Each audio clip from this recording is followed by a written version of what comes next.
వంటకు అవసరమైన కందిపప్పు కానీ, చింతకాయ కానీ, ఉప్పు కానీ, కారం కానీ, లేక పసుపు కానీ, లేక చక్కెర కానీ అన్నీ మేమిస్తే సంతోషమేనా? పాలకుల నుంచి మనకు కావాల్సిందల్లా 4 సౌకర్యాలు. మన పిల్లలకు నాణ్యమైన విద్య, మనకు జబ్బు చేసినప్పుడు సరైన వైద్యం, దగాపడ్డ వాడికి సత్వర న్యాయం, భౌతికపరమైన పోలీసు రక్షణ. ఈ 4 కనీస అవసరాల్ని తీరిస్తే చాలు. దాని పేరే గుడ్ గవర్నెన్స్. తెలుగులో అయితే శ్రీరామరాజ్యం.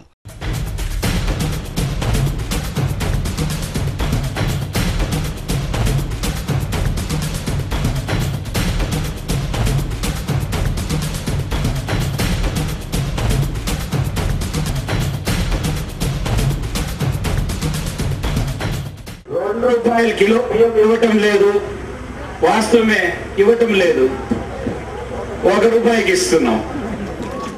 ఓకే, అభివృద్ధికి 60 మైళ్ళ దూరంలో దారిద్ర్య రేఖకు దిగువనే ఉండిపోయిన మనలాంటి దేశంలో సబ్సిడీలు లేని పరిపాలన అంటే కష్టతరమే కావచ్చు. నెలకు ₹1000 కనీస సంపాదనకు కూడా నోచుకొని కటిక పేద కుటుంబాలు ఇక్కడ 3.5 కోట్లకు పైమాటే. అసంఘటిత రంగాల్లోని కోట్లాది మంది కార్మికులకు రేయింబవళ్ళు చెమటొచ్చినా కనీస వేతనం దొరకని దీనావస్థ. మనల్ని మనమే పాలించుకునే ఒకానొక సువర్ణావకాశం సిద్ధించి 65 సంవత్సరాలు దాటిపోయిన మన జనాభాలో 17.4% మందికి ఇప్పటికీ మురికి వాడల్లోనే నివాసం. పేదరికం ఇంతటి కరాళ తాండవం చేస్తున్న మనలాంటి దేశంలో సబ్సిడీల ఆవశ్యకతే ఉండదని ఏ రకంగా కమిట్ అయిపోదాం? సో ఇక్కడ సబ్సిడీలు కావాల్సిందే, కానీ ఎవరికి, ఎప్పుడు, ఎంతకాలం లాంటి సబ్ క్లాజులు అక్కడ ఉండే తీరాలి. ఓటు హక్కున ప్రతి వాడికి రాయితీలు, సబ్సిడీలంటూ వరాల మూటలతో మాలలేసే సర్కస్ ఫీట్లకు ఫుల్ స్టాప్ పడిపోవాలి. లేకపోతే అంతే సంగతులు చిత్తగించవలెను.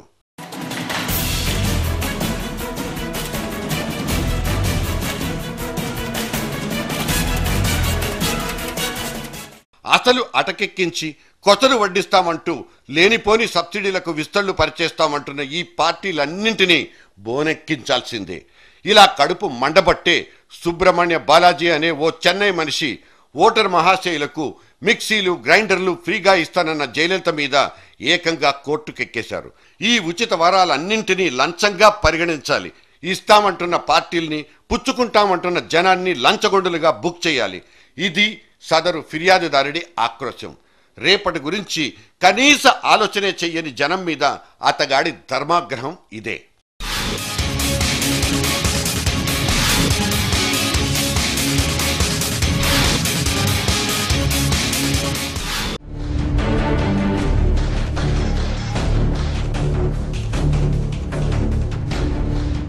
ఆడపిల్ల పుడితే ₹1,00,000 బ్యాంకులో వేస్తానన్న మన ప్రజారాజ్యం పెద్ద మనిషి చిరంజీవికి, యూపీలో మేం గెలిస్తే ఇంటికో ఆవురిస్తానన్న ఔదార్యమూర్తి అద్వానీకి, అటు తమిళనాట ల్యాప్టాప్లు, సైకిళ్లతో మొదలుపెట్టి సీలింగ్ ఫ్యాన్ల దాకా అన్నీ మీకేనంటూ చేతిలో చెయ్యేసిన అపర కరుణామయుడికి, జేబులో నుంచి అర్ధనా కూడా బయటికి తీయకుండా సర్కారీ సొత్తును మాత్రమే దోచిపెడతామంటున్న ఈ శాల్తీల్లో ఏ ఒక్కరికి కూడా ఇక్కడ మినహాయింపు లేదు.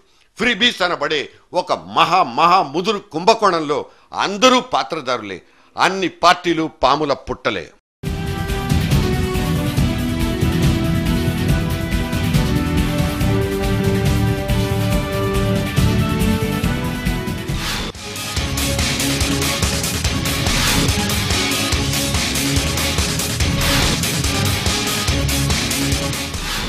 సంక్షేమం పేరుతో దోపిడీకి పాల్పడొద్దు, మీ ఖజానాల్ని మీరే కొల్లబడుచుకోవద్దంటూ క్రీస్తుపూర్వం 3వ శతాబ్దంలోనే కౌటిల్యుడు తన అర్థశాస్త్రంలో రాసిపెట్టాడు. సబ్సిడీలు అనేవి ఎక్కడెక్కడ ఎవరెవరికి ఎంతెంత అవసరమవుతాయన్న క్లారిటీ కూడా అందులోనే ఉంది. రిటైర్ అయిన పబ్లిక్ సర్వెంట్లకు పెన్షన్లు ఇచ్చినట్లే జైలు పాలై శిక్ష పూర్తి చేసుకున్న నేరస్తులకు, వయస్సు మళ్లిపోయి వృత్తికి దూరమైన వ్యభిచారులకు కూడా రాయితీలు గట్రా ఇచ్చుకోవచ్చు. అంతే తప్ప సర్కారీ సబ్సిడీలు దారిబాళ్లకూడదని, అసలైన లబ్ధిదారుడికే చేరుకోవాలని కౌటిల్యుడి పుస్తకాల్లో రాసున్న రాజనీతి సూత్రం. నకిలీ పేదల్ని గుర్తించడం మాటేమో గాని కొత్తగా సృష్టించుకుంటూ పోతున్న మన ప్రభుత్వాలకు తద్వారా ధారపోస్తున్న సంక్షేమ పథకాల లబ్ధి గురించి పట్టింపెందుకుంటుంది?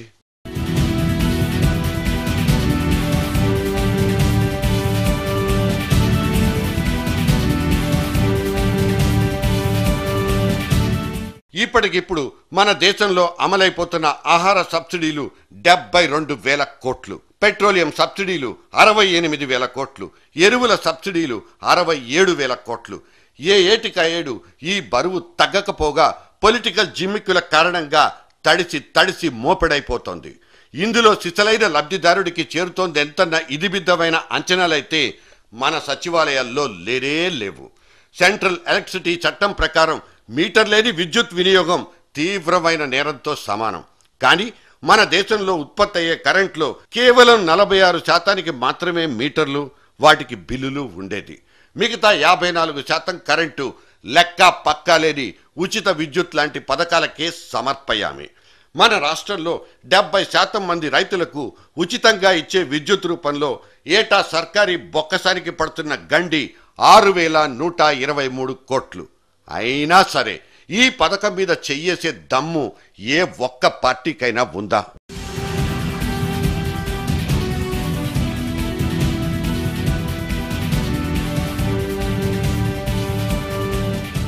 విద్యుత్ సంక్షోభం అనేది రాష్ట్రం మెడకు వేలాడుతున్న తాజా గుదిబండ. పిచ్చి పట్టి జుట్టు పీక్కుంటున్న కిరణ్ సర్కార్ ఇబ్బడి ముబ్బడిగా సబ్సిడీలు ఇచ్చి అడపాదడపా ఛార్జీలు పెంచడంతోనే సమస్య కథమైపోతుందన్న భ్రమంలోనే ఇంకా బతికేస్తోంది. కాకపోతే తప్పిపోయిన మేకపిల్ల మన చంకలోనే ఉంది. సంవత్సరంలో 150 రోజులు ఎండముఖమే తెలియని జర్మనీ లాంటి చలి దేశాల్లో సోలార్ పవర్ అనేది ఒక సామాజిక విప్లవం. మరి మనకేం కర్మ? నడినెత్తిన సూర్యతాపం ఎరగదీస్తున్న సౌర విద్యుత్ గురించిన అవగాహన మనకు లేదు. దాన్ని పుట్టించాలన్న ధ్యాస ప్రభుత్వాలకు అంతకంటే లేదు. కేవలం 3 నెలల్లో అత్యంత చౌకగా సోలార్ పవర్ ప్లాంట్ నిర్మించుకునే సౌకర్యం ఉన్న మన దగ్గర కనీస ప్రయత్నం కూడా లేదు. అటు తయారీ దగ్గర ఇటు వాడకం దగ్గర 2 చోట్ల ఘోరంగా ఓడిపోతోంది మన విద్యుత్ వ్యవస్థ. ఉచిత విద్యుత్ ముసుగు తన్ని మన సర్కార్లు మొద్దు నిద్రపోతుంటే ఐడియాలు ఇచ్చే సర్జీలు ఎంతమంది ఉంటే మాత్రం ఏం లాభం?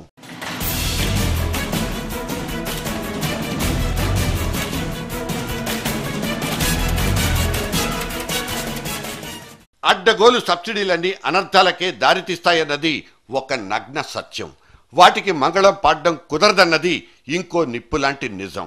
ఇక్కడ ఈజిప్ట్ దేశానికి చెందిన 1977 నాటి ఒక ఫ్లాష్ బ్యాక్ గురించి చెప్పుకునే తీరాలి. వంట గ్యాస్ సబ్సిడీల్ని వెనక్కు తీసుకోవాలన్న ఈజిప్ట్ ప్రెసిడెంట్ నిర్ణయానికి వ్యతిరేకంగా అక్కడో మారణహోమే జరిగింది. పెళ్లుబికిన జనాగ్రహానికి వేల కొద్దీ భవనాలు బూడిదైపోయాయి. నాటి అల్లర్లు 100 మంది అమాయకుల్ని బలి తీసుకున్నాయి. సో ఒకసారి చూరుకంటుకున్న ఈ ఉచిత హామీల నిప్పు ఖజానా మొత్తాన్ని దహించి వేస్తుంటే ఆనక ఆర్పడానికి ఏ పార్టీ కూడా ముందుకు రాని పరిస్థితి. అందుకే అనేది ఇక్కడ సైతం సర్వనాశనం తప్పదా?